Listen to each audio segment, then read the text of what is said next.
Hello day students, সবাইকে আবারও স্বাগত জানাচ্ছি ফিউশন ল্যাবের ক্লাসে। আজকে আমরা ক্লাস 8-এ যারা বৃত্তি পরীক্ষা দিচ্ছ তাদের জন্য খুব সংক্ষিপ্ত এবং খুব গুরুত্বপূর্ণ কিছু রুলস নিয়ে আমরা নিয়ে এসেছি চেঞ্জিং সেন্টেন্স। স্টুডেন্টস, এই চেঞ্জিং সেন্টেন্স আমরা পার্টটি ভাগে ভাগ করেছি। আমরা পার্টের আজকে প্রথম পার্ট করাবো, সেটি হচ্ছে affirmative two negative. Affirmative two negative দেখার আগে আমাদেরকে জানতে হবে অ্যাফার্মেটিভ কি এবং নেগেটিভ কি। অ্যাফার্মেটিভ হচ্ছে যে সকল বাক্য বা সেন্টেন্স হ্যাঁ মূলক, সেটা হচ্ছে অ্যাফার্মেটিভ, আর যেগুলো না বোধক সেটা হচ্ছে নেগেটিভ। তাহলে আমরা দেরি না করে শুরু করে দেই affirmative two negative class. Dear students, যদি কোনো সেন্টেন্সে অনলি বা অ্যালোন থাকে, তাহলে সেই অনলি বা অ্যালোন যদি কোনো ব্যক্তিকে নির্দেশ করে সেটা তখন আমরা সেক্ষেত্রে নান বাট ইউজ করব। আচ্ছা, অনলি বা অ্যালোন, এখানে অ্যালোনও থাকতে পারে, কেমন? তো অনলি বা অ্যালোন যদি ব্যক্তির ক্ষেত্রে হয় বা গডের ক্ষেত্রে হয় তখন কি হবে? None but. আবার যদি সে অনলি বা অ্যালোন যদি কোনো বস্তু কেন্দ্রিক হয় বা বস্তুকে বোঝায় সেটা হচ্ছে নাথিং বাট। অনলি বা অ্যালোন দিয়ে যদি কোনো সংখ্যা বোঝায় বা বয়স বোঝায় সেটা হচ্ছে নট মোর দেন অথবা নট লেস দেন। আমরা যে কোনো একটা বসালেই পারি। ওকে, দেখো প্রথমটা তাহলে আমরা সলভ করার চেষ্টা করি। প্রথমে কি আছে? অনলি তমা ক্যান রিড ইয়োর মাইন্ড। শুধুমাত্র তমাই কি করতে পারে? আমাদের মন পড়তে পারে বা তোমার মন পড়তে পারে। আচ্ছা, দেখো এখানে অনলি আছে, এখানে অ্যালোনও থাকতে পারতো। অনলি কাকে নির্দেশ করছে? তমাকে নির্দেশ করছে। তমাকে, তমা একজন ব্যক্তি, তাই না? আচ্ছা, সেই ক্ষেত্রে প্রথম রুলসটা এখানে অ্যাপ্লিকেবল হবে, তাই না? এখানে কালে কি হবে? None but. তাহলে আমরা এখানে কি করতে পারি? আমরা লিখতে পারি আনসার হিসাবে নান বাট তমা ক্যান রিড ইয়োর মাইন্ড। আশা করি বুঝতে পেরেছো, খুব সিম্পল ছিল এটা আসলে। তারপর দেখো আছে he needs a pen only. এখানেও অনলি আছে, কিন্তু এই অনলিটা কাকে নির্দেশ করছে? অনলিটা একটা পেনকে নির্দেশ করছে, কলমকে নির্দেশ করছে। আর কলম একটা বস্তু, আমরা একটু আগে শিখেছি বস্তু বোঝালে সেটা কি হবে? নাথিং বাট হবে। তাহলে আমরা নির্দ্বিধায় এখানে কি করতে পারি? নাথিং বাট লিখতে পারি। Nothing but he needs a pen, needs a pen. আমরা সবাই বুঝতে পেরেছি। এখন 3 নাম্বার কোশ্চেনে দেখো লেখা আছে he is only 10 years old. এখানেও অনলি আছে এবং এখানে একটা সংখ্যা বা একটা বয়স নির্দেশ করছে। তো এখানে আমরা বসাবো কি তাহলে বলো তো? নট মোর দেন অথবা নট লেস দেন। আমরা এখানে লিখতে পারি হি ইজ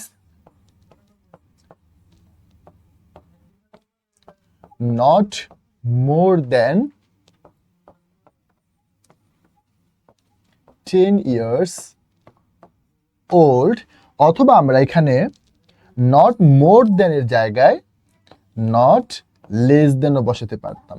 ঠিক আছে? তাহলে he is not less than 10 years old, সে 10 বছরের কম না। কম না মানে কি? তার বয়স 10 বছর। আরেকটা জিনিস বুঝেই বলি, আমরা চেঞ্জিং করব সেন্টেন্সের, কিন্তু সেটার অর্থ চেঞ্জ করা যাবে না। অর্থ একদম সেমই রাখতে হবে। ধরো এখানে বলছে তমা ক্যান রিড ইয়োর মাইন্ড, তমা তোমার মন পড়তে পারে, কিন্তু আমাদের আনসারটা কি হয়েছে? নান বাট তমা ক্যান রিড ইয়োর মাইন্ড। আর কেউ না, শুধুমাত্র তমাই তোমার মন পড়তে পারে। তো আমাদের অর্থ চেঞ্জ করলে হবে না। আশা করি বুঝতে পেরেছো। আমরা তাহলে পরের রুলসে চলে যাই। দেখো রুল নাম্বার 2-এ এখানে লেখা আছে মাস্ট অথবা হ্যাভ টু। স্টুডেন্টস, যদি মাস্ট এবং হ্যাভ টু থাকে তাহলে আমরা তার পরিবর্তে ক্যান নট বাট অথবা ক্যান নট হেল্প লিখবো। কিন্তু বোঝার বিষয় হচ্ছে যদি আমি ক্যান নট বাট লিখি তাহলে ভার্বের পরে যে ভার্বটা থাকবে সেটা বেস ফর্মে হবে, V1 ফর্মে হবে। কিন্তু যদি ক্যান নট হেল্প লিখি তাহলে ভার্বের সাথে কিন্তু অবশ্যই কি করতে হবে? আইএনজি লাগাতে হবে। তাহলে প্রথম দেখো একটা সেন্টেন্স আমি দিয়েছি, we must go there in time. আমাদের অবশ্যই সেখানে সময় মতো যেতে হবে। এখানে মাস্ট কথাটা উল্লেখ আছে। যেহেতু মাস্ট আছে আমরা এখানে চাইলে ক্যান নট বাদ দিয়েও করতে পারি। আমরা যদি করি, দেখো উই মাস্টের পরিবর্তে আমরা কি করব, ক্যান নট বাট লিখব, ক্যান নট বাট। এরপরে যে ভার্বটা থাকবে এটা কিন্তু V1 ফর্মেই থাকবে, তাই না? তো গো অলরেডি V ফর্মেই আছে, V1 ফর্মেই আছে, তাহলে আমার এখানে গোই থাকবে, গো দেয়ার ইন টাইম। তাহলে এটা ক্লিয়ার। আমরা কিন্তু আরেকভাবে করতে পারি, এই একই জিনিসকে আমরা আরেকভাবে করতে পারি। ধরো আমি এখন ক্যান নট হেল্প দিয়ে করব, উই ক্যান নট হেল্প। এখন আমাকে আর বাট কথাটা বারবার ইউজ করতে হবে না, জাস্ট ক্যান নট হেল্প লিখলাম। এরপরে যে ভার্ব থাকবে, ভার্ব কোনটা আছে বলো তো, গো আছে। এই গো কিন্তু এখন আইএনজি লাগিয়ে তখন গোয়িং হয়ে যাবে, তাহলে help going there in time. আশা করি বুঝতে পেরেছো, খুব কিন্তু সিম্পল। মাস্ট অথবা হ্যাভ টু যে কোনো একটা থাকুক, আমরা সেখানে ক্যান নট বার দিয়ে করতে পারি। আমাদের যদি বুঝতে খুব কষ্ট হয় তাহলে আমরা 2 নাম্বারটায় না যাই, শুধুমাত্র ক্যান নট বার দিয়েই আমরা ইজিলি করতে পারি। ঠিক আছে, তাহলে আমরা আসো 3 নাম্বার রুলসটা যাই। 3 নাম্বার রুলস আছে, যদি এভরি প্লাস নাউন থাকে তাহলে দেয়ার ইজ নো, তারপর একটা কি হবে, নাউন হবে, তারপর কি হবে, নাউন হবে, তারপর বাদ বসাতে হবে। ঠিক আছে, আচ্ছা এখানে দেখো এভরি আছে, এভরির পরে যেটা থাকবে সেটা কিন্তু একটা নাউন। নাউন কিন্তু আকাশ থেকে পড়বে না, হ্যাঁ, নাউন দেওয়াই থাকবে। তাহলে আমাদের জন্য সুবিধা হচ্ছে আমরা এভরির সাথে যে নাউনটা থাকবে সেটাই আমরা লিখবো। তাহলে এভরি প্লাস নাউন থাকলে আমাদের কাজ হচ্ছে সবার আগে কি, দেয়ার ইজ নো লেখা। তাহলে আমরা লিখি দেয়ার ইজ নো, এতটুকু ক্লিয়ার, তাই না? এভরি পরিবর্তে আমরা দেয়ার ইজ নো লিখেছি। তারপর বলেছে কি বাট নাউন লিখতে, তার নাউন কোথায় এখানে আছে, বডি, তাহলে দেয়ার ইজ নো বডি। তারপর আছে কি বাট লিখতে হবে, ওকে, সো আমরা এখানে বাট লিখলাম, there is nobody but, আর কোনো পরিবর্তন নেই, যা আছে তাই লিখবো। ঠিক আছে, সো এখানে হবে wants to get his acknowledgement। খুবই ক্লিয়ার, রাইট? কিন্তু একটা কোশ্চেন বারবারই আসে, ঘুরে ফিরে আসে, কিন্তু সেটা একটু ভিন্ন রূপে আসে। এই টপিক্সটা বা এই রুলসটা অনেক ইম্পর্টেন্স, কিন্তু সেটা উপরেরটার জন্য ইম্পর্টেন্স না, ইম্পর্টেন্স হচ্ছে নিচেরটার জন্য। যদি কখনো এই রুলস থেকে প্রশ্ন হয় তখন কিন্তু এই রুলসটাই আসে, ঠিক আছে, বা এই নিচে কোশ্চেনটা আসে, কোনটা, এভরি রোজ হ্যাজ থর্ন, প্রতিটা গোলাপেরই কি আছে, কাঁটা আছে। ওকে, তাহলে আমরা ওই আগের মতন কিছুটা যাব, যেমন এখানে আমরা লিখতে পারি দেয়ার ইজ নো, এভরি পরিবর্তে দেয়ার ইজ নো। এরপর আছে এখানে রোজ, রোজ লিখব। তারপর আমরা কি করব, দেখো আমরা এখানে লিখব, এখানে বাট আর কিছু ইউজ করব না, রোজের পর আমরা লিখব উইদাউট থর্ন। তাহলে এমন কোনো গোলাপ নেই কাঁটা ছাড়া, তার মানে কাঁটা ছাড়া কোনো গোলাপ নেই, তাই না? তাহলে আমরা এটাকে একটা টিক চিহ্ন দিয়ে রাখতে পারি যে যদি প্রশ্ন হয় এখান থেকে তাহলে এটাই আসবে, এটা ছাড়া কিন্তু জেএসসিতে কখনোই ভালো রেজাল্ট করা যাবে না, কেমন? তাহলে 99% স্টুডেন্ট কিন্তু এখানে ভুল করে। আচ্ছা আমরা আসলে তাহলে 4 নাম্বার রুলসে যাই। আর বেশিক্ষণই, মাত্র 8টা রুলসের মধ্যে এত বড় একটা টপিকস, তোমরা যখন তোমাদের বইগুলো চেক করবে দেখবে এখানে 20 থেকে 22-23টার মতো রুলস আছে। এতগুলো রুলস পরীক্ষাতে আসেও না, হ্যাঁ, ক্লাস 8-এর জন্য এতগুলো গুরুত্বপূর্ণও না। মাত্র আমি 8টা রুলস নিয়ে আসছি, এই 8টি রুলসের মাধ্যমে আমরা অ্যাফার্মেটিভ টু নেগেটিভ কমপ্লিট করব। আচ্ছা দেখো, অলওয়েজ থাকলে সেখানে কি হবে, অলওয়েজ থাকলে কিন্তু নেভার হবে, অলওয়েজ থাকলে কি বসবে, নেভার হবে, এবং মূল ভার্বের বা মূল শব্দের বিপরীত শব্দ হবে। আচ্ছা দেখো students, she is always late, সে সবসময় কি করে, দেরি করে। আচ্ছা এখানে অলওয়েজ আছে, আমরা বলেছি অলওয়েজ থাকলে সেটা তার পরিবর্তে নেভার হবে। নেভারের পরে এই যে লেট কথাটা আছে, যে ভার্বটা থাকবে সেটার অপোজিট লিখতে হবে, ঠিক আছে? ওকে, দেখো এখানে আমরা লিখতে পারি আনসারটা এভাবে করে, শি ইজ, অলওয়েজের জায়গায় আমরা কি লিখবো, never, she is never. Later opposite কি হবে বলো তো, লেটের অপোজিট হচ্ছে পাংচুয়াল, ঠিক ঠিক আছে, আমরা তাহলে এখানে কি করতে পারি, পাংচুয়াল কথাটা লিখতে পারি। শেষ। কত সহজ তাই না? আমরা কিন্তু খুব সহজভাবে শেষ করছি, আমরা জাস্ট অল্প অল্প করে। হ্যাঁ, এই যে অলওয়েজ থাকলে নেভার হয়, মাস্ট থাকলে কি হয়, মাস্ট থাকলে কিন্তু ক্যান নট বাট হয়, তাই না? আচ্ছা ঠিক আছে। এবং এভরি প্লাস নাউন থাকলে কি হয়, there is no plus noun plus but. একটা মাত্র ব্যতিক্রম রুল শিখিয়েছি, সেটা মাথায় রাখবো, ঠিক আছে? 5 নাম্বার রুলস দেখো কি আছে। এই রুলসটা খুব ইম্পর্টেন্ট, আমরা এখানেও একটা টিক চিহ্ন দিতে পারি। হ্যাঁ, পরীক্ষাতে এইটা অনেকবারই আসে, এখান থেকে অনেকবার প্রশ্ন হয়। আচ্ছা দেখো, বোথ ডট ডট অ্যান্ড থাকলে not only dot dot but also হয়। দেখো এখানে বোথ আছে, এখানেও অ্যান্ড আছে, এটা dot dot dot dot dot ধরে নেই, ঠিক আছে? তাহলে বোথ থাকলে আমরা তার পরিবর্তে লিখতে পারি নট অনলি, ঠিক আছে? এই যে ডট ডট, এখানে ডট ডট দেওয়া ছিল, এই ডট ডটের জায়গায় কি লিখবো, এখানে যেটা ছিল সেটাই, ইউ ছিল, ইউই লিখবো। হ্যাঁ, নট অনলি ইউ, এই অ্যান্ডের পরিবর্তে আবার এখানে কি আছে, বাট অলসো, তাহলে আমরা এখানে বাট অলসো লিখবো। তাহলে not only you but also, আর কোনো পরিবর্তন নেই, যা আছে তাই। হ্যাঁ, your parents, not only you but also your parents had gone there। খুবই সিম্পল, ঠিক আছে? এখান থেকে প্রশ্ন আসবেই, তোমরা এটা ভালো মতো পড়বে রুলসটা, ঠিক আছে? যদি রেজাল্ট ভালো করতে চাও, যদি স্কলারশিপ পেতে চাও, বৃত্তি পেতে চাও, আমাদের এই প্রতিষ্ঠান থেকে অনেকজনই বৃত্তি পেয়েছে, তোমরাও যদি বৃত্তি পেতে চাও, আমাদের মতন যে সাজেশন আমরা দিচ্ছি সেটা ফলো করলে আরো ভালো করতে পারবে। তাহলে রুল নাম্বার 5 ছিল বোথ থাকলে আমরা কি করতে পারি, not only dot dot but also লিখতে পারি, ঠিক আছে? ওকে, তাহলে আসো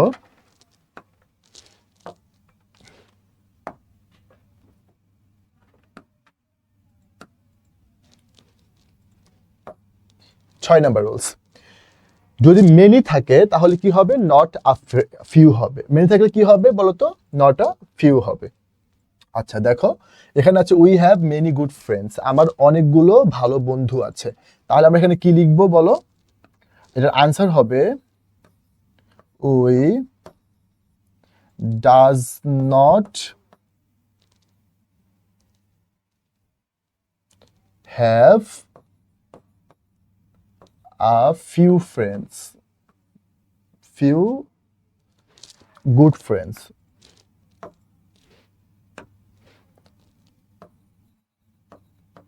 good friends,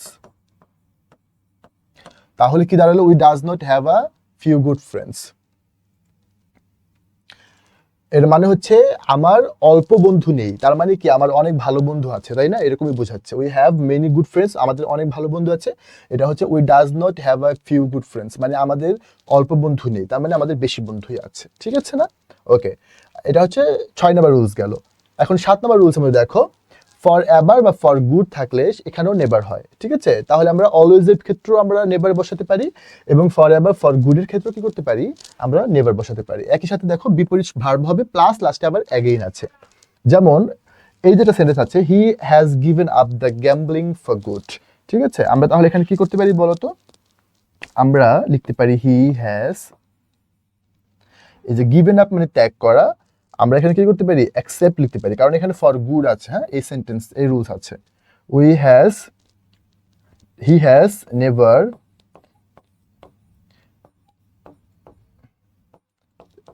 accepted the gambling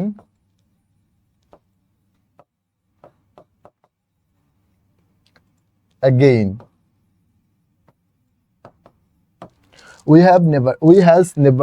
এখানে হি আছে, he has never accepted the gambling again. Okay, তাহলে এটা কিন্তু বেশি কঠিন রুলস না। আমরা যদি ফর গুড অথবা ফর এভার থাকে, সেই ক্ষেত্রে আমাদের কাজ হচ্ছে আমরা আগে নেভার বসাবো, নেভারের পরে যে ভার্বটা থাকবে সেটার অপোজিট ভার্ব লিখবো। এখানে গিভেন আপ ছিল, আমি এখানে অ্যাকসেপ্টেড লিখে দিয়েছি, এবং সর্বশেষে কি করব, একটা অ্যাগেইন লাগাবো, ঠিক আছে? তাহলে কিন্তু শেষ, কাছাকাছি শেষ। আমাদের আর একটা মাত্র রুলস আছে, এই রুলসের মাধ্যমে কিন্তু আমরা অ্যাফার্মেটিভ টু নেগেটিভ একেবারে শেষ করে ফেলবো। কেমন? দেখো, যদি চিরন্তন সত্য, এখান থেকে প্রশ্ন আসে, আমরা এখানে একটা টিক দিয়ে রাখি। হ্যাঁ, এখান থেকে প্রশ্ন আসবে। আমি যদি 3টা টিক দেওয়া দিয়েছি, অর্থাৎ যদি অ্যাফার্মেটিভ থেকে নেগেটিভের প্রশ্ন আসে তাহলে এই 3টা থেকে আসবেই, ঠিক আছে? তোমরা যারা এখান থেকে প্র্যাকটিস করবে, আমি শিওর তোমার 99% তোমাদের কোশ্চেন কমন পড়বে। আচ্ছা, তাহলে চিরন্তন সত্য বা কন্টিনিউয়াস টেন্স যদি বসে তাহলে কি থাকবে বলো তো? It is not that plus পরবর্তী অংশ নেগেটিভ হবে। আচ্ছা, he is going to the computer lab. আচ্ছা, is a going verb plus ING, তাই না? তাহলে এটা কি হয়ে গেল? কন্টিনিউয়াস হয়ে গেল।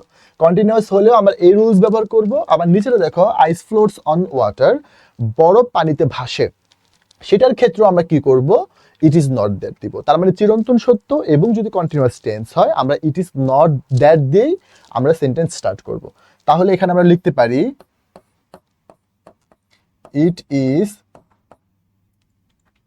নট দ্যাট, তারপর এটা কি করব? নেগেটিভ হবে, এই সেন্টেন্সটা নেগেটিভ হবে। হি ইজ নট, এই যে নেগেটিভ হয়ে গেল। হ্যাঁ, হি is not going to the computer lab. It is not that he is not going to the computer lab. খুব সহজ। এখন দেখো, আইস ফ্লোটস অন ওয়াটার, অর্থাৎ বরফ পানিতে ভাসে, এটা একটা চিরন্তন সত্য। কিয়ামতের আগ দিন পর্যন্ত বরফ পানিতেই ভাসবে। সূর্য পূর্ব দিকে উঠে, এটা আজকে উঠছে কালকে উঠবে না এরকম কিছু না, এটা একেবারেই কিয়ামতের একদিন পর্যন্ত পূর্ব দিকে উঠবে। পৃথিবী গোল, এরকম এরকম টাইপের কোশ্চেন আসবে, হ্যাঁ আসতে পারে। তখন আমরা কিন্তু এই একই টাইপ ক্যাটাগরিতে কোশ্চেনটা সলভ করব। এখানেও আমরা তাহলে ইট ইজ নট দ্যাট দিয়ে শুরু করবো। হ্যাঁ, it is not that ice does not floats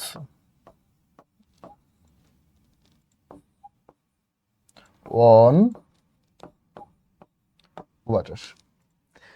তাহলে স্টুডেন্টস, আশা করি আমরা এই পুরো ক্লাসটা বুঝতে পেরেছি। যদি বুঝে থাকি আমরা তাহলে কিছু কোশ্চেন সলভ করি।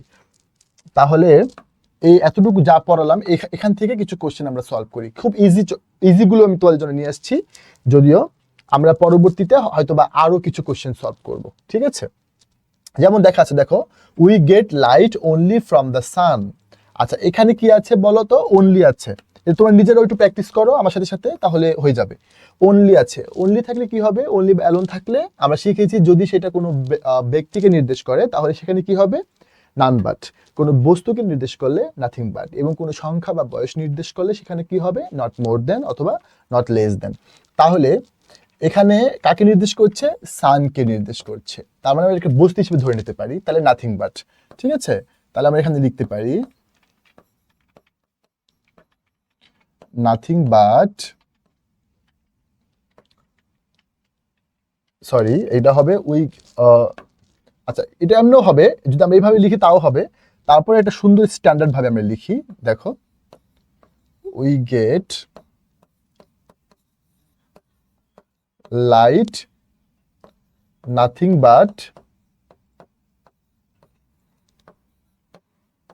From the sun.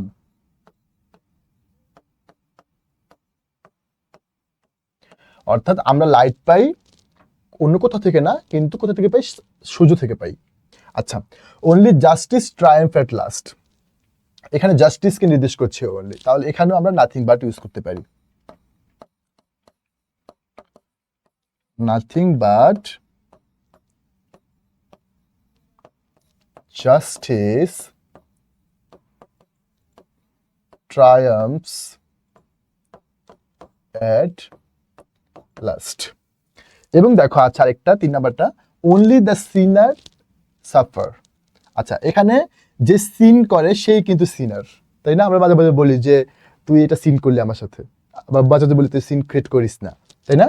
তাহলে এই যে সিন ক্রিয়েট করে সেই কিন্তু সিনার্স, তাহলে এটা ব্যক্তিকে নির্দেশ করছে।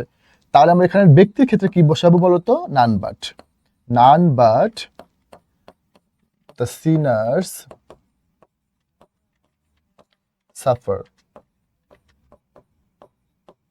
শেষ। ইজি, খুবই ইজি না? এখন কিন্তু সবার কাছে ইজি লাগছে।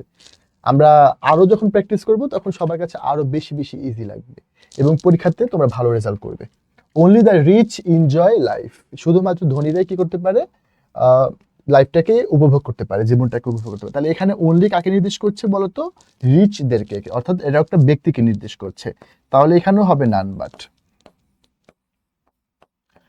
But the rich enjoy life, only the ignorant hold a narrow attitude toward life. এখানেও ইগনোরেন্ট একটা কোনো ব্যক্তিকে বোঝাচ্ছে, তাহলে এখানেও নান বাট হবে। দেখো ম্যাক্সিমাম কিন্তু আমাদের পাড়ার মধ্যে আছে, ঠিক আছে। None but the ignorant hold a narrow attitude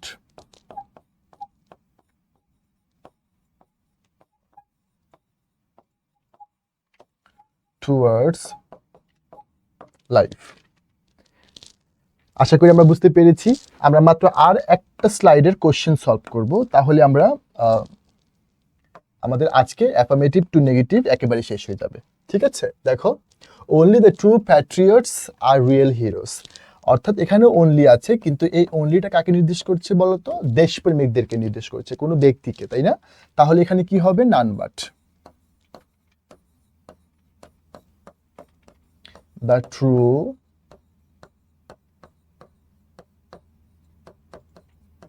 patriots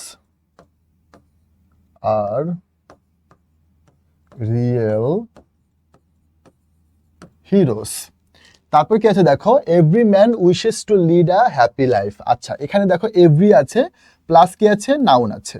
তাহলে আমরা কিভাবে করতে পারি বলো তো? দেয়ার ইজ নো, এখানে পেতে পেতে তো। আচ্ছা, তাহলে there is no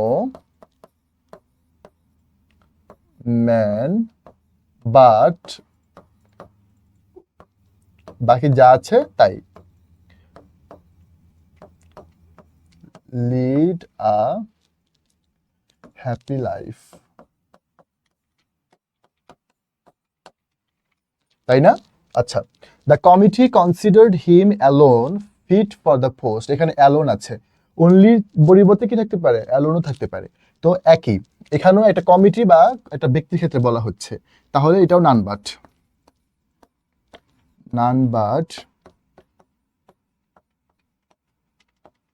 the committee considered him fit for the post। আচ্ছা, এখানে দেখো only the cowards fear death, মানে ভিতুরা বা কাপুরুষরা কি মৃত্যুকে ভয় পায়।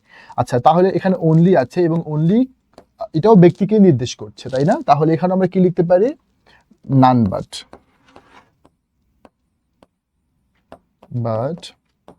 The cowards fear death.